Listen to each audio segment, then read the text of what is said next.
তোমরা মরক্কোর কাছে হেরে গেছো? ছি ছি ছি ছি, কি দল সাপোর্ট করো?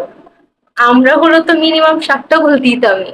তার থেকে ভালো আর্জেন্টিনায় চলে আসো, বুঝছো? ওইসব দল বাদ দাও। তুমি কি খেলা দেখো নাই? আমরা একটা গোল দিয়েছি, মরক্কো একটা গোল দিয়েছে। খেলাটা ড্র হয়েছিল, আমরা হারি নাই।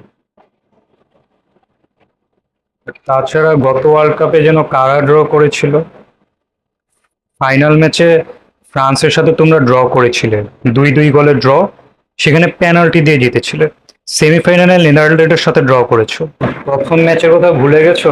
সৌদি আরব তোমাদেরকে 2টা গোল দিয়েছে। আগে লেভেলে আসো। যারা কিনা সৌদি আরবের মতো দলের সাথে হারে তারা ব্রাজিলকে জাজ করতে আসে।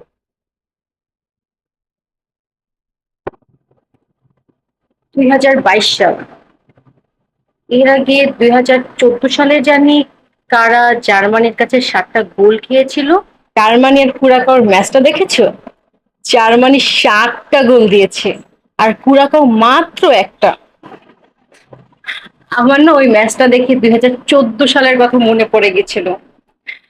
ওই সময়ও না কারা জানি 7 আপ খেয়েছিল।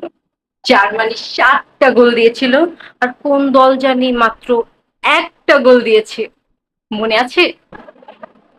গোল তো দিয়েছে জার্মানি। জার্মানি কি তোমাদের বাবা লাগে নাকি? হুম। বাবাদের দেওয়া 7 গোল নিয়ে সন্তানরা গর্ব করবে, এটাই স্বাভাবিক। আহা, তাই তো আমরা 7 আপ খাই না, বুঝো নাই? কি গরম লাগছে? 7 আপ এনে দেবো, 7 আপ খাবা? 7 আপ।